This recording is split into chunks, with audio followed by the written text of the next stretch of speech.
Hi കൂട്ടുകാരെ, പുതിയൊരു വീഡിയോയിലേക്ക് എല്ലാവർക്കും സ്വാഗതം. അങ്ങനെ ആകാശ് ചാരുവുമായി ആദ്യരാത്രി ആഘോഷിക്കാൻ വേണ്ടി തൻ്റെ മണിയറയ്ക്ക് നന്നായി അലങ്കരിക്കുകയാണ് കേട്ടോ.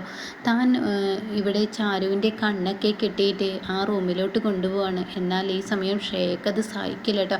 ശ്രേയയുടെ ഉറക്കമില്ലാത്ത രാത്രി തന്നെ ആയി മാറുകയാണ് ആ രാത്രി കേട്ടോ. അങ്ങനെ ആകാശ് ആ റൂമിലോട്ട് ചാരുവിനെ കയറ്റുന്നത് ശ്രേയ നിന്ന് കാണുകയാണ്.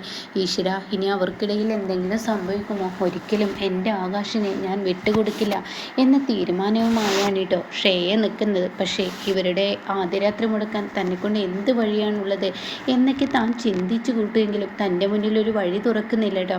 അങ്ങനെ ഈ സമയം ആകാശ് റൂമിൽ ചെന്നിട്ട് ചാരുവിൻ്റെ കണ്ണ് കെട്ടഴിക്കാണ് കേട്ടോ. കാക്കുത്തി നോക്ക്.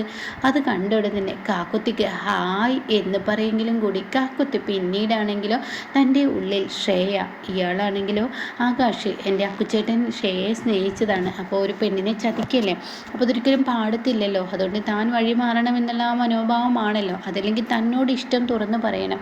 അതും ഇവിടെ സംഭവിക്കുന്നില്ല. തൻ്റെ അക്കുച്ചേട്ടൻ തന്നോട് ഇഷ്ടം തുറന്ന് പറഞ്ഞിട്ടില്ല. അതുകൊണ്ട് തന്നെ ആദ്യം ഹായ് എന്തൊരു ഭംഗി എന്നങ്ങ് പറഞ്ഞിട്ട് പിന്നീട് പറയണം, ഇതെന്തിനാ അക്കുച്ചേട്ടാ ഇങ്ങനെയൊക്കെ ബെഡിൽ പൂക്കൾ വിരിച്ചിരിക്കുന്നത്? എന്താ എൻ്റെ കാക്കുത്തി നീ പറയുന്നത്?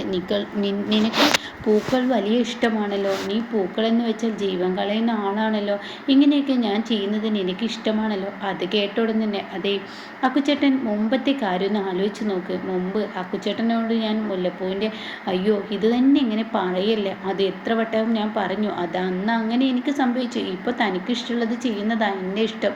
അത് കേട്ട ഉടൻ തന്നെ അയ്യോ എനിക്ക് ഇങ്ങനെയുള്ളതിലൊന്ന് കിടക്കാൻ എനിക്ക് പറ്റത്തില്ല, എന്നാൽ ഞാൻ ഈ പൂക്കൾ എടുത്തു കളയാം കാക്കുത്തി. അത് വേണ്ട അക്കുച്ചേട്ടാ, എനിക്ക് ഇങ്ങനെയുള്ള പൂക്കളിൽ ഒന്ന് കിടക്കാൻ എനിക്ക് കഴിയത്തില്ല. എന്നാൽ ഈ സമയം ചാരു ആണെങ്കിലോ ആകെ കപ്പലിൽ കയറിയ ചാരുവല്ല കേട്ടോ ശ്രേയ കപ്പലിൽ കയറി കുറേ പോലെ ഇങ്ങനെ തിരിയാണ് ആ റൂമിനുള്ളിൽ. എന്താണ് ഈശ്വര സംഭവിക്കുന്നത്? എന്തെങ്കിലും സംഭവിച്ചിട്ടുണ്ടാവുമോ എന്നൊക്കെ തൻ്റെ മനസ്സിനോട് 10 വട്ടം ഇങ്ങനെ ചോദിച്ചുകൊണ്ടിരിക്കുകയാണ്. താനാകെ വല്ലാത്തൊരു പ്രതിസന്ധിയിലായിരിക്കുകയാണ്. എന്താ അതിനുള്ളിലോട്ട് എത്തി നോക്കാൻ അങ്ങനെ അപ്പുറം ഇപ്പുറമൊക്കെ ഓടി നോക്കുകയാണ്. ജനൽ വല്ലതും തുറന്നിട്ടുണ്ടോ എന്നൊക്കെ താൻ നോക്കുമെങ്കിലും അവിടെ ഫ്ലാറ്റ് അല്ലേ, എങ്ങനെ തുറക്കാൻ? ഡോറ് മാത്രമേ ഉള്ളൂ. ഡോറിൻ്റെ ആ കീ ഹോളിലൂടെ നോക്കി നോക്കും, പക്ഷേ ഒന്നും കാണുന്നില്ല. അങ്ങനെ ശ്രേയ ആകെ പെട്ടിരിക്കാണ്. അതേസമയം കാക്കുത്തി എന്താ നീ കാണിക്കുന്നത്? ഇല്ല ഞാൻ ഇതിൽ കിടക്കത്തില്ല, എന്ന് ഞാൻ ഈ പൂക്കൾ മാറ്റട്ടെ? വേണ്ട, ഞാൻ എന്നും തറയിലല്ലേ കിടക്കാറ് കാക്കുത്തി, എന്നും നീ തറയിൽ കിടക്കേണ്ടവളാണോ? ഈ ബെഡിൽ കിടക്കേ. അത് കേട്ടുടൻ തന്നെ ഇല്ല അക്കുച്ചേട്ടാ ഞാൻ കിടക്കില്ല. അക്കുച്ചേട്ടൻ വെറുതെ എന്നോട് ഇങ്ങനെയുള്ള കാര്യങ്ങൾ ആവശ്യപ്പെടല്ലേ.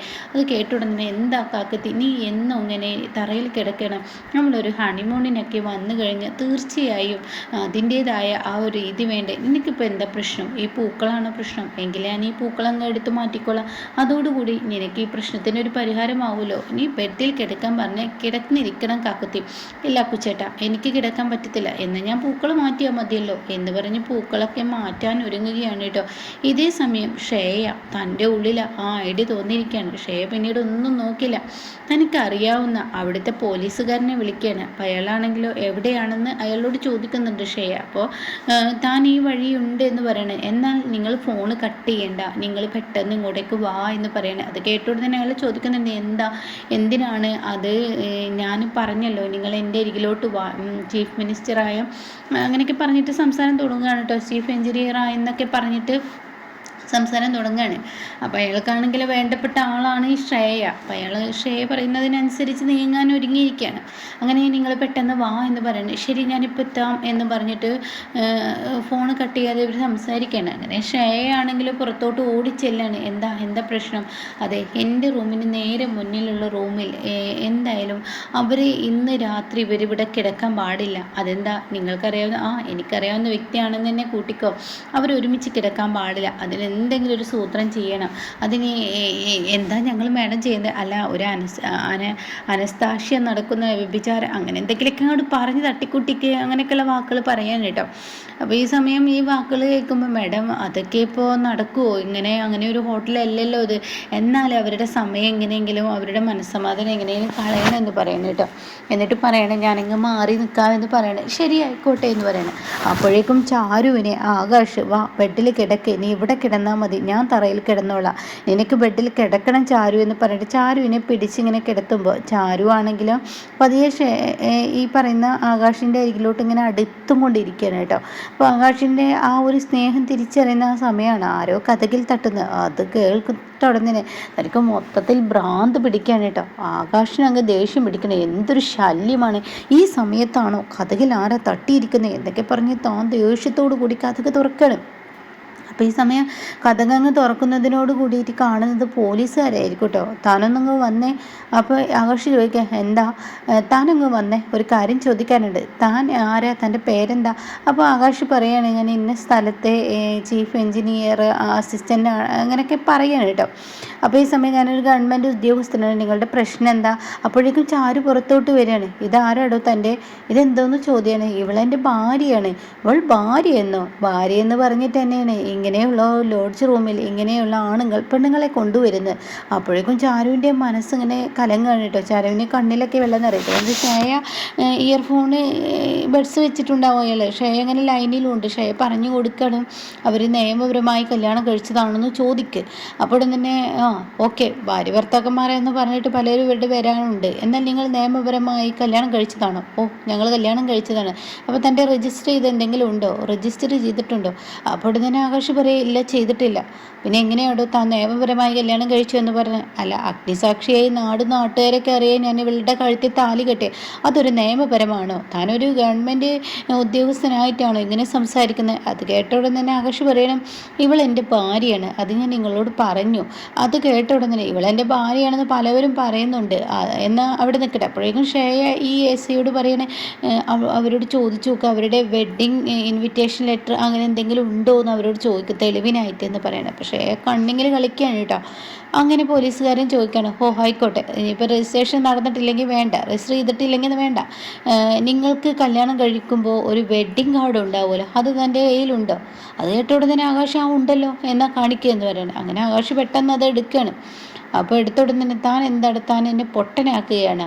അത് കേട്ട ഉടൻ തന്നെ അതെന്താ? അപ്പോഴേക്കും ഷേയ പറഞ്ഞു കൊടുത്തിട്ടുണ്ടാവട്ടെ, അതിൽ വരൻ്റെ പേര് വേറെയാണെന്ന്. അപ്പോൾ എന്താ സാർ എങ്ങനെ പറഞ്ഞത്? അതെ, താനാടോ, തൻ്റെ പേരെന്താ? ആകാശ്, എന്നിട്ട് ഇതിൽ പേര് കാണുന്നത് വേറെ ആരുടെ പേരാണല്ലോ. അത് കേട്ട ഉടനെ അത് പിന്നെ എന്തൊക്കെ പറഞ്ഞ് ഉരുളുകയാണ്. എന്താ കണ്ണിക്കണ്ട പെണ്ണുങ്ങളെയും കൂട്ടിക്കൊണ്ട് വന്ന് ഈ റൂമിൽ ഓരോന്ന് ചെയ്യാനുള്ള പരിപാടിയാണോ താൻ ഈ ചെയ്യുന്നത്? ഇതൊന്നും ഞങ്ങൾ നിൽക്കുന്ന ഈ ഒരു പരിധിക്കുള്ളിൽ പറ്റത്തില്ല എന്ന് പറയും കേട്ടോ. അതങ്ങ് കേൾക്കുമ്പോൾ ഉടൻ തന്നെ ചാരു, ഒന്ന് നിർത്തുന്നുണ്ടോ നിങ്ങൾ എന്താ ഈ പറയുന്നത്? നീ ആരോടാ ഈ സംസാരിക്കുന്ന? ഒരു SI ഞാനാണ്, ഒരു പോലീസുകാരനാണ്, ഒരു പോലീസിനോട് സംസാരിക്കുന്ന രീതി ഇങ്ങനെയാണോ? അത് കേട്ട ഉടൻ തന്നെ ചാരു ചോദിക്കുകയാണ്, ഒരു വിവാഹം കഴിഞ്ഞ ഒരാണും പെണ്ണും ഇവിടെ കല്യാണം കഴിച്ച് അഗ്നിസാക്ഷിയായി താലി കെട്ടി വന്ന ഇവരോട് നിങ്ങൾ എങ്ങനെയും മാന്യ രീതിയിലാണോ സംസാരിച്ചത്? നിങ്ങൾ സംസാരിച്ചത് എന്തിനാണ്? നിങ്ങൾ ആർക്ക് വേണ്ടിയാണ് ഞങ്ങളെ ഇങ്ങനെ കുത്തി നോവിക്കുന്നത്? അതിന് മാത്രം അക്കുച്ചേട്ടൻ ഞാൻ എന്ത് തെറ്റാ ചെയ്തത്? ഇവിടെ ഇത്ര റൂമിൽ എത്ര ആളുകളുണ്ട്, ഞങ്ങളെ മാത്രം ചോദ്യം ചെയ്യാൻ നിങ്ങൾക്ക് എന്ത് അധികാരം, ആരെ തന്നത്? അപ്പോൾ അയാൾ പറയും, നീ എന്നെ അധികാരം പഠിപ്പിക്കാൻ വന്നിരിക്കുകയാണോ? അത് കേട്ട ഉടനെ ചാരു പറയണ, അധികാരം പഠിപ്പിച്ചതൊന്നുമല്ല, ഞാനും എൻ്റെ അക്കുച്ചേട്ടനും വിവാഹം കഴിഞ്ഞതാണ്, അത് സത്യം തന്നെ. ഞങ്ങളുടെ കയ്യിൽ രജിസ്റ്റർ ചെയ്ത കടലാസില്ല. ഇതൊക്കെ കൊണ്ടിട്ടാണോ എല്ലാവരും ഹണിമൂണിന് വരുന്നത്? ഇങ്ങനെ തെളിവുകളൊക്കെ കൊണ്ടുവരുന്നുണ്ട്. ഹണിമൂണിന് വരുമ്പോൾ ഓരോ സ്ഥലത്ത് പോകുമ്പോൾ രജിസ്റ്റർ ചെയ്ത കടലാസും അതുപോലെ തന്നെ ഇൻവിറ്റേഷൻ ലെറ്ററൊക്കെ കൊണ്ടുവരുന്നുണ്ട്. പോട്ടെ, സാറും സാറിൻ്റെ ഭാര്യയും കല്യാണം കഴിച്ചിട്ടുണ്ടെങ്കിൽ രജിസ്റ്റർ ചെയ്ത എന്തെങ്കിലും പേപ്പർ സാറിൻ്റെ കയ്യിലുണ്ടോ? ഇതെന്താ നീ എന്നോട് ചോദിച്ചേ? സാറേ, പറയുമ്പോൾ എല്ലാം പറയണം. ഒരു പാവപ്പെട്ട ഒരു പുരുഷനെയും ഒരു പെണ്ണിനെയും ദ്രോഹിക്കാൻ ആരെങ്കിലും കച്ച കെട്ടിയിട്ട് ഇറങ്ങിയിട്ടുണ്ടെങ്കിൽ അത് ഏതെല്ലാം രീതിയിലൂടെ ഇറങ്ങാമെന്ന് എനിക്കറിയാം. അപ്പോൾ അതുകൊണ്ട് സാറ് ഈ തരം വേലത്തരം ഇവിടെ നടത്തിക്കഴിഞ്ഞാൽ സ്വഭാവം അങ്ങ് മാറും.